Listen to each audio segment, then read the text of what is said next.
बारिश, बवंडर और नदियों का तांडव।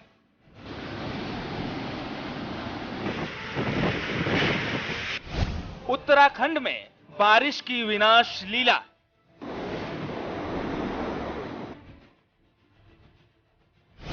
मालदेवता इलाके में नदी में समाये घर।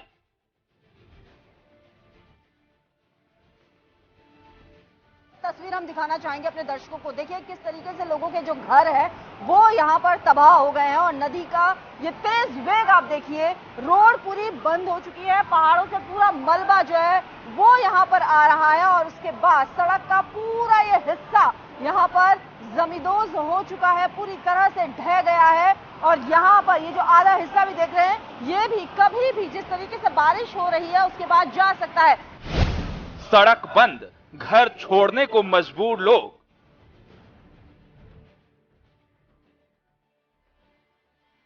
रोड जो है वो पूरी तरह से बंद हो चुकी है, ऊपर से किस तरीके से पानी आ रहा है वो भी ये तस्वीरें आप देख सकते हैं। और ये पूरा मलबा जो है वो लोगों के घरों में घुस गया है। परेशान लोग यहाँ पर हो रहे हैं, अपना घर छोड़कर जाने को लोग मजबूर यहाँ से हो गए, उन लोगों को यहाँ से शिफ्ट किया जा रहा है। बादल फटने से रिजॉर्ट तबाह।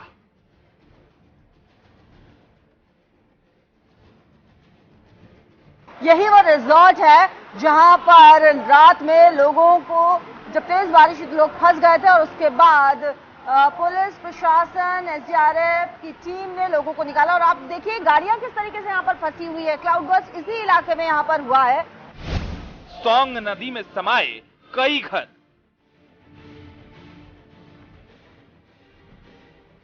केशव जो ये बस्ती है यहाँ के कई घर यहाँ पे बताया जा रहा है कि 4 से 5 घर हुआ करते थे जो कि इस पुस्ते को ढहने से बह गए हैं। अरे घर में कुछ नहीं, एक भी सामान नहीं बचा, एक बर्तन तक नहीं बचा। हम कपड़े भीगे और पहन के घूमे, कुछ भी नहीं बचा हमारे घर में। विकराल तमसा, टपकेश्वर में तबाही। शुक्रवार से शुरू हुई तेज बारिश की वजह से शनिवार सुबह तमसा नदी भी अपने उफान पर रही। तमसा नदी का जो पानी है वो टपकेश्वर मंदिर के अंदर दाखिल हुआ, जिसकी वजह से मंदिर के अंदर भारी मलबा भर गया। हालांकि जब नदी का जलस्तर गिरा तो फिर मलबा साफ किया गया, लेकिन जो बड़ा नुकसान यहां पर हुआ वो ये कि दोनों छोर पे जो मंदिर है उनको जोड़ने वाला जो पुल था वो इसमें बह गया। टिहरी में बादल फटने से विनाश।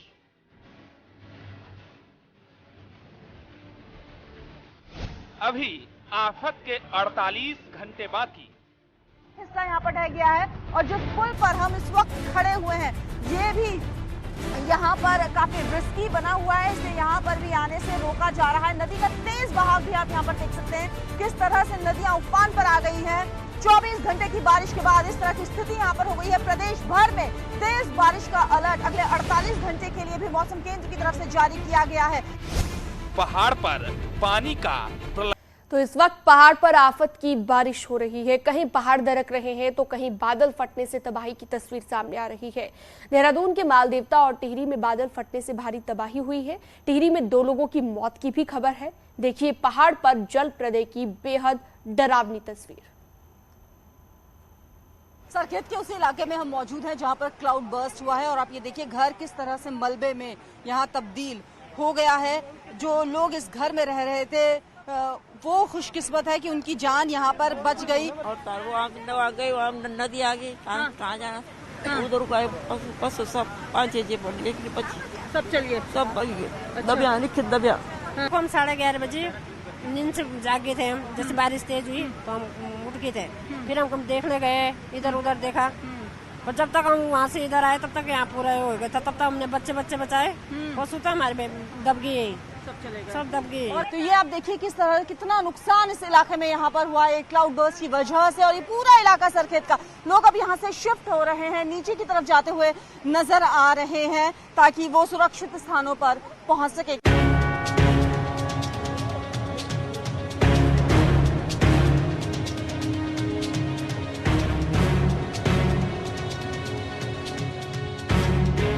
देर रात हुई बारिश और बादल फटने से रिजॉर्ट में कई पर्यटक फंस गए। गाड़ियां बाहर पानी में तैरने लगी। एनडीआरएफ की टीम ने सभी को बाहर निकाला, साथ ही जेसीबी मंगवाकर गाड़ियों को बाहर निकाला गया। मैं रात को अपनी फैमिली के साथ यहीं पे था और हम 5 लोग थे, मैं, मेरी मदर, मेरी वाइफ, मेरा बेटा, सब इकट्ठे ही थे। तो एकदम 1:30 बजे के करीब आवाज आई जैसे कुछ बहुत जोर से बम बजा। तो बाहर हमने देखा तो गाड़ियां पानी में बाहर तैर रही थी। ये इस वाले रूम में ही था मैं सामने, उसकी विंडो में मैं ही था। फिर उसके बाद हम निकले तो हमें रेस्क्यू टीम ने बड़ी मदद से निकाला, कुछ गाँव वालों ने बहुत मदद की हमारी। हुआ है आपदा के कारण और 3 लोग घायल थे जिनको एयरलिफ्ट कर लिया गया है और उनका इलाज किया जाएगा। और मलबा क्योंकि काफ़ी है तो वहाँ पे भी ऑपरेशन चल रहे हैं कि अगर कोई दवा है या कोई और इशू होगा तो वहाँ पे भी अभी एसडीआरएफ की टीम है जो देख रही है।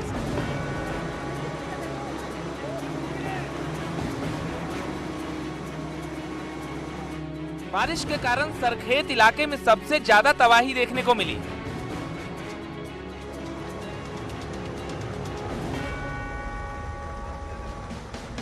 सड़क को तोड़ते हुए बारिश का पानी नदी का रूप धारण कर चुका है। 2 लोगों के लापता होने की खबर है। आलम यह है कि अब लोग घर छोड़कर जाने को मजबूर हो चुके हैं। सरखेत इलाके में सबसे ज्यादा नुकसान हुआ है देर रात हुई बारिश के बाद। और ये देखिए आप किस तरीके से यहाँ पर जो एक घर था वो पूरी तरह से ढह गया है। लोगों ने अपना सामान यहाँ से शिफ्ट कर लिया है और ये यहाँ पर तेज बहाव, इससे ऊपर का जो इलाका है वहां पर भी बताया जा रहा है कि काफी नुकसान है। 2 लोगों के अभी मिसिंग होने की खबर आ रही है जिसमें एक बच्चा और एक अडल्ट शामिल है। हालांकि अभी उसकी आधिकारिक पुष्टि अधिकारी भी नहीं कर रहे हैं, लेकिन स्थानीय लोगों ने बताया कि 2 लोग मिसिंग यहाँ पर हैं, उनके बारे में कोई सूचना नहीं लग पा रही है। भारी बारिश से आई तबाही के बीच लगातार रेस्क्यू ऑपरेशन चल रहा है। लोगों को हेलीकॉप्टर से बचाया जा रहा है। कैबिनेट मंत्री गणेश जोशी रेस्क्यू अभियान में खुद जुटे हुए नजर आए। सीएम धामी ने भी मौके पर पहुंचकर हालात का जायजा लिया। जिन जिन स्थानों पर रात से भारी बारिश के कारण काफी नुकसान हुआ है, घरों में पानी घुस गया है, मलबा आ गया है, कई घर क्षतिग्रस्त हो गए हैं, उन सभी स्थानों पर हमारी जो आपदा प्रबंधन की टीम है, एसडीआरएफ की टीम है, अन्य प्रशासन के लोग हैं, सब जगह मौके पर पहुंचे हैं और सब लोग देख रहे हैं। मैं भी स्वयं भी मौके पर जाने की कोशिश कर रहा हूँ कि मैं भी मौके पर जाकर राहत कार्यों में जो भी चीजें चल रही हैं उसको देखूं। तेज बारिश से तबाही की तस्वीरें चारों ओर दिखाई दे रही है। पुल टूटने की वजह से लोगों का आना जाना बंद हो चुका है। मौसम विभाग की माने तो अगले 48 घंटे तबाही के और बचे हैं। पुल पर हम इस वक्त खड़े हुए हैं, ये भी यहाँ पर काफी रिस्की बना हुआ है, इसलिए यहाँ पर भी आने से रोका जा रहा है। नदी का तेज बहाव भी आप यहाँ पर देख सकते हैं किस तरह से नदियां उफान पर आ गई हैं। 24 घंटे की बारिश के बाद इस तरह की स्थिति यहाँ पर हो गई है। प्रदेश भर में तेज बारिश का अलर्ट अगले 48 घंटे के लिए भी मौसम केंद्र की तरफ से जारी किया गया है। रायपुर के सरखेत इलाके में क्लाउड बर्स्ट हुआ है। इसके अलावा प्रदेश भर में अलग अलग जगह पर बारिश का सिलसिला जारी है और रेस्क्यू ऑपरेशंस में लगातार टीम्स लगी हुई है। कैमरा पर्सन अमित कुमार के साथ न्यूज़ 18 के लिए देहरादून से भारती सकलानी उनियाल। देहरादून में बादल फटने से डोईवाला, सरखेत, मालदेवता समेत टपकेश्वर में भारी तबाही देखने को मिली है। टिहरी में बादल फटने की चपेट में आए 2 लोगों की मौत भी हो गई।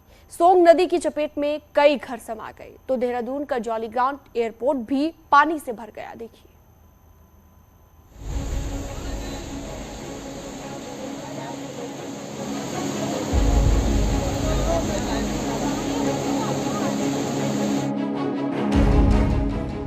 देहरादून में लगातार हो रही मूसलाधार बारिश के कारण टपकेश्वर महादेव मंदिर के पास बहने वाली तमसा नदी ने विकराल रूप धारण कर लिया। माता वैष्णो देवी गुफा योग मंदिर टपकेश्वर महादेव का संपर्क टूट गया है। पुल भी क्षतिग्रस्त हो गया है। बारिश के अलर्ट के बीच शनिवार सुबह टपकेश्वर मंदिर में भी भारी मलबा भरा तमसा नदी का पानी सीधे मंदिर के अंदर पहुंच गया। शिवलिंग को टच किया यहाँ पर नदी के जल ने और इसके अलावा लगभग जो जलस्तर था यहाँ पर 25 फीट के आसपास था। जब जलस्तर नीचे गिरा तो फिर मंदिर की साफ सफाई की गई। तमाम श्रद्धालुओं ने दिन भर यहाँ पर मंदिर में दर्शन किए और अब मुख्यमंत्री पुष्कर सिंह धामी की तरफ से कहा गया है कि बारिश के अलर्ट के बीच अनावश्यक यात्राओं से बचे, लोग अलर्ट रहे। वहीं प्रशासन की तरफ से भी अपील की गई है कि लोग सतर्क रहे। इसके अलावा जो एजेंसीज हैं सभी को अलर्ट मोड पर रखा गया है। डोईवाला के केशवपुरी बस्ती से लगी सोंग नदी बारिश के चलते उफान पर है। नदी का वेग इतना भयावह है कि बस्ती से लगे पुस्तों को भी अपने साथ उखाड़ ले गई, जिससे 5 घर भी क्षतिग्रस्त हो गए। सोंग नदी में आए उफान को आप देख सकते हैं कि किस तरीके से सोंग नदी में जो देर रात बारिश हुई है उसके बाद सोंग नदी का वेग आप देख सकते हैं किस तरह के उफान पे ये नदी चल रही है। और इससे सटा हुआ ये पूरा इलाका है केशव विहार। आप देख सकते हैं कि केशव विहार के कुछ घरों में पानी घुसा है और कई घर यहाँ पे बह गए हैं। बीते 12 घंटे से हो रही लगातार बारिश ने देहरादून एयरपोर्ट पर भी असर डालना शुरू कर दिया है। जाखंड नदी का पानी ओवरफ्लो होकर जॉली ग्रांट एयरपोर्ट टर्मिनल पर भी पहुंच गया है। टैक्सी स्टैंड, सड़कें, टिकट काउंटर सब पानी में डूबे नजर आ रहे हैं।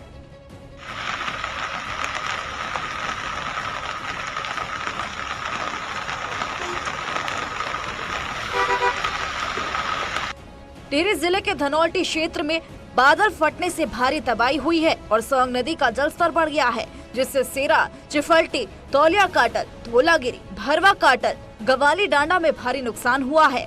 वहीं गवाड़ में 7 लोगों के दबे होने की सूचना पर पहुंची एसडीआरएफ और आपदा राहत टीम ने 2 शवों को रिकवर कर लिया है और बाकी लोगों की तलाश जारी है। रात को जो है धनौल्टी क्षेत्र में अत्यधिक वर्षा हुई है और इस अतिवृष्टि संभावित बादल फटने की घटना से धनौल्टी क्षेत्र के कई गांव इसमें प्रभावित हुए हैं, जैसे कि सेरा, चिफल्टी, धौलागिरी इत्यादि गांव जो है इसमें काफ़ी प्रभावित हुए हैं। धौलागिरी में 7 ऐसे व्यक्ति हैं जो अभी लापता चल रहे हैं, उनकी खोजबीन की कार्रवाई चल रही है। टिहरी में लगातार हो रही तेज बारिश से सकलाना पट्टी के घेना और तालगांव में भारी नुकसान हुआ है। वहीं बादल नदी में उफान पर नदी का तालगांव में पानी घुसने से पूरा गांव जलमग्न हो गया है। इसके साथ ही नैल चामी नदी का जलस्तर बढ़ने से किनारों का कटाव हो रहा है और नदी का पानी सिरपुंडोली गांव में घुसने से फसलों को भारी नुकसान हुआ है। पौड़ी में हो रही मूसलाधार बारिश के चलते कई इलाकों में आपदा जैसे हालात बन चुके हैं। यमकेश्वर के कई इलाकों में बाढ़ का खतरा बना हुआ है, जबकि भारी बारिश के चलते मकान गिरने से एक महिला की मौत हो गई, तो वहीं 3 और मकान ढह गए। डीएम ने जिले के सभी विभागों को अलर्ट पर रखा है और सभी स्कूलों की छुट्टी कर दी गई है। बैरागढ़ में 3 वाहन जो थे वो नदी में बहने की सूचना प्राप्त हुई है, लेकिन वहां पर किसी के हताहत होने की सूचना अभी प्राप्त नहीं हुआ है। ग्राम पंचायत बिनक में एक महिला का जो है वर्षा के कारण भवन क्षतिग्रस्त हो गया था और दीवार में दब जाने के कारण उनकी मृत्यु हो गई थी। उत्तराखंड में मौसम विभाग ने बारिश का अलर्ट जारी कर रखा है, जिसके बाद लोगों को सतर्क किया गया है और एसडीआरएफ को भी अलर्ट पर रखा गया है। Bureau report. उत्तराखंड में जहां बादल फटने से तबाही की तस्वीरें देखने को मिली, तो वहीं हिमाचल प्रदेश के मंडी में भी बारिश के बाद हालात बदतर नजर आए। मंडी इलाके में हुई भारी बारिश के कारण पानी लोगों के घरों में घुस गया, सड़कें पानी में डूब गईं। जहां तक नजर जाएगी इस तस्वीर में आपको सिर्फ पानी ही पानी नजर आएगा। पानी के इस रौद्र रूप से लोग परेशान हैं, लोगों को डर है। अगर ऐसे ही बारिश होती रही तो जिंदगी काफी मुश्किल हो जाएगी।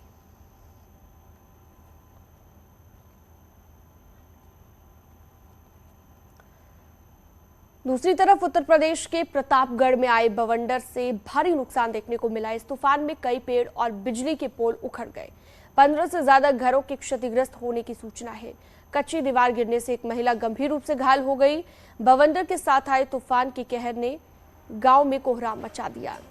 सीओ समेत भारी पुलिस बल गांव में पहुंचा, राहत बचाव के कार्य में जुट गए हैं। मामला रानीगंज कोतवाली इलाके का है। तो बवंडर तबाही और बर्बादी की ये 3 तस्वीरें आपको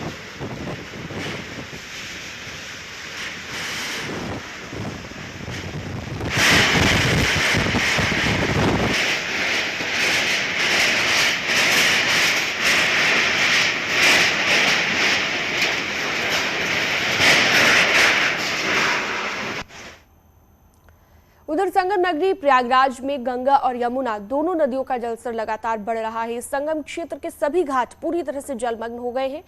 बाढ़ का पानी अब रिहायशी इलाकों में घुसने लगा है। गंगा नदी 2.4 सेंटीमीटर और यमुना नदी 1.8 सेंटीमीटर प्रति घंटे की रफ्तार से बढ़ रही है। संगम जाने वाले सभी रास्ते पूरी तरह से बाढ़ की चपेट में आ गए हैं और जिन सड़कों पर मोटर गाड़ियां फर्राटा भरती थी वहां पर अब नावें चल रही हैं। बाढ़ के खतरे को देखते हुए जिला प्रशासन ने अलर्ट घोषित कर दिया है। तीर्थ पुरोहित, दुकानदार और नाविक भी सुरक्षित जगहों पर जा रहे हैं। संगम नगरी प्रयागराज में गंगा और यमुना दोनों नदियों का जलस्तर लगातार बढ़ रहा है। मध्य प्रदेश में हुई बारिश, केन, बेतवा और चंबल नदियों से जो पानी छोड़ा जा रहा है वो लगातार प्रयागराज पहुंच रहा है और इसकी वजह से संगम में जलस्तर बढ़ रहा है। आप मेरे सामने देख सकते हैं कि यहाँ पर ये किला है और जिस जगह पर हम खड़े हैं ये सड़क है और इस सड़क को अक्षय वट मार्ग कहा जाता है। इस सड़क पे 3-4 दिन पहले तक गाड़ियां फर्राटा भरती थी, लेकिन मौजूदा स्थिति में यहाँ पर पानी भरा हुआ है और इसके साथ ही साथ यहाँ पर अब नावें चल रही हैं और तमाम लोग जो यहाँ पर फंसे हुए हैं वो नावों के जरिए यहाँ से बाहर निकलने की कोशिश कर रहे हैं। अब यहाँ पर नावें चल रही हैं और जो लोग यहाँ पर फंसे हैं वो नावों के जरिए आप देख सकते हैं कि सीधे तौर पर नावों के जरिए यहाँ से निकल रहे हैं। जिनके सामान फंसे हैं वो भी यहाँ पर नावों के जरिए यहाँ से निकाले जा रहे हैं। खास बात यह है कि अभी भी जलस्तर लगातार बढ़ रहा है और गंगा नदी का जलस्तर लगभग 3.5 सेंटीमीटर प्रति घंटे की रफ्तार से और यमुना नदी का करीब 2.5 सेंटीमीटर प्रति घंटे की रफ्तार से जलस्तर बढ़ रहा है। इसको लेकर यहाँ पर अलर्ट घोषित किया गया है। एसडीआरएफ के साथ ही साथ जल पुलिस की भी तैनाती कर दी गई है और लगातार सिंचाई विभाग के बाढ़ कंट्रोल रूम से इसकी निगरानी की जा रही है और न्यूज़ 18 ग्राउंड जीरो पर उतरकर यहाँ पर पूरी तरह से दिखा रहा है आपको कि क्या हालात बने हुए हैं यहाँ पर और इसको लेकर प्रशासन पूरी तरह से मुस्तैद है ताकि किसी तरह की कोई घटना यहाँ पर न हो। कैमरा पर्सन संजीव शाह के साथ सर्वेश दुबे, न्यूज़ 18 प्रयागराज। और यहाँ रुकते एक छोटे से ब्रेक के लिए, जल्द लौटेंगे कुछ और खबरों के साथ।